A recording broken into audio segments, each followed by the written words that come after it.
మీరు అమరవీరుల స్తూపం దగ్గరికి పోతే స్తూపం కింద 9 రంధ్రాలు ఉంటాయి. 9 రంధ్రాలు ఉంటాయి. ఎందుకంటే ఆ రోజు 9 జిల్లాలు, ఆ స్తూపం కింద 9 రంధ్రాలు ఎందుకు పెట్టారంటే every district got a bullet. ప్రతి జిల్లా బుల్లెట్ గాయాన్ని తిన్నది, బుల్లెట్ తిన్నది. ప్రతి జిల్లాలో చచ్చిపోయారు. నిర్దాక్షిణ్యంగా కాల్పులు జరిపారు, విచక్షణ రహితంగా కాల్పులు జరిపారు. తెలంగాణ వాళ్ళు ఏందా మాట్లాడేది, తొక్కి పారేయండి అనే వైఖరి. ఇక్కడి పోలీసులు అయితే జాలి వహిస్తారేమో అని ఆ రోజు మిలిటరీలో పేరు మోసిన కర్కోటకమైన రెజిమెంట్ ఉండేది, దాని పేరు మలబార్ రెజిమెంట్. ఆ మలబార్ రెజిమెంట్ ను పిలిచి దాని చేత అణిచివేత కార్యక్రమాలు జరిపించారు, కాల్పించారు.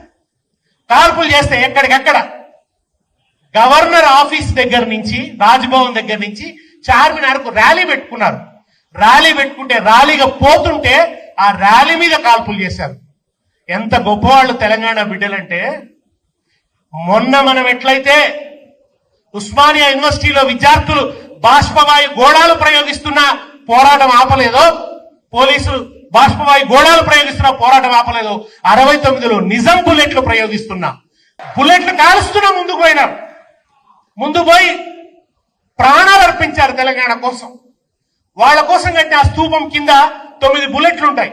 ఆ పైన మీరు ఎప్పుడైనా అమరవీరుల స్తూపం దగ్గర పోయినప్పుడు ఈ సింబల్స్ చూడండి, ఎవరు చెప్పలేదు.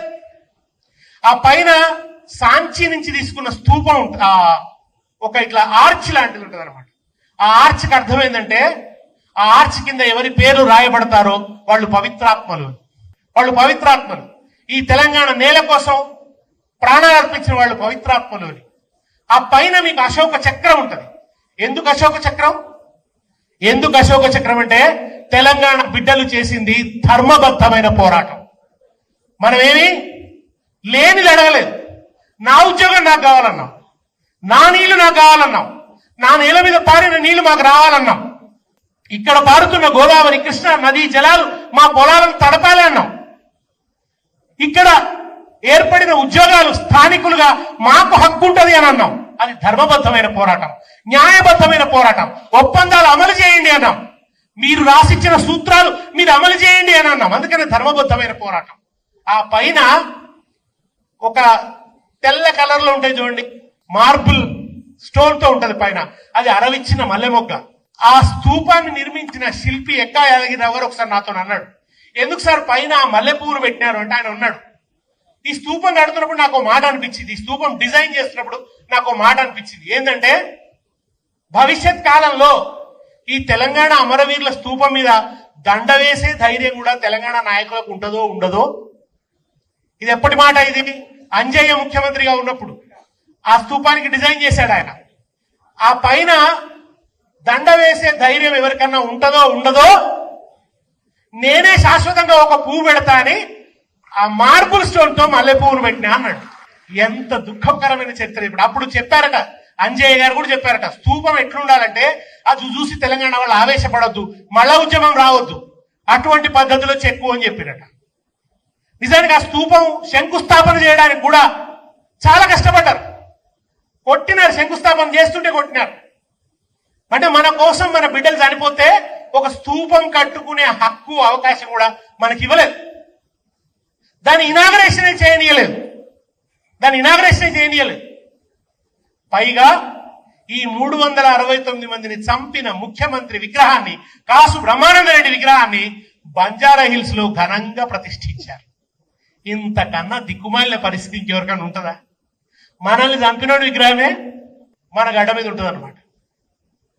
కేసీఆర్ గారు ఎప్పుడనేది, నేను సార్ ఏం సార్ ఆ కాసు బ్రహ్మానందరెడ్డి విగ్రహం అంటే, 10th షెడ్యూల్ ఉంది శ్రీనివాస్, 10వ షెడ్యూల్ అనేది ఒకటి ఉంది విభజన ఒప్పందంలో. మనకు ఆస్తుల పంపిణీలు జరగాలి, మనకి ఇంకా ఇది పొత్తుల రాజధాని ఉంది, ఉమ్మడి రాజధాని ఉంది. మనం ఇప్పుడు ఏమాత్రం ప్రతీకార దాడుల్లాగా చేసినట్టు అనిపిస్తే, ఆ విగ్రహాల తొలగింపు లాంటివి పెట్టుకుంటే గవర్నర్ పరిపాలన పెడతారు, మళ్ళా వాళ్ళకి అవకాశం ఏర్పడుతుంది. మనం కొంచెం ఓపిక పట్టాలి. ఈ ఉమ్మడి రాజధాని అనే ఈ నిబంధన అయిపోయినాక చూద్దాం అని అన్నాడు. ఉమ్మడి రాజధాని అయిపోగానే కాసు బ్రహ్మానందరెడ్డి వారసుడు రేవంత్ రెడ్డి వచ్చాడు. కాసు బ్రహ్మానందరెడ్డి వారసుడు రేవంత్ రెడ్డి ఇప్పుడు ముఖ్యమంత్రి ఉన్నాడు. అంత దుర్మార్గంగా ఆ విగ్రహాన్ని పెడితే ఎవరు ఇక దండ వేస్తారనే ధైర్యమే తెలంగాణలో లేకుండా పోయింది. ఆ స్తూపం ఏందో కూడా ఎవరికి తెలియదు, చాలా రోజుల వరకు తెలియదు. మళ్ళా ఆ స్తూపం ఒక కూడలిగా ఎప్పుడు మారింది? తెలంగాణ బిడ్డలకు ఏ కార్యక్రమం చేసినా అక్కడికి పోయి దండం పెట్టి మొదలు పెట్టే పవిత్ర పుణ్యస్థలిగా ఎప్పుడు మారింది? తిరిగి తెలంగాణ ఉద్యమం ఉవ్వెత్తున ఎగిసిన తర్వాతనే.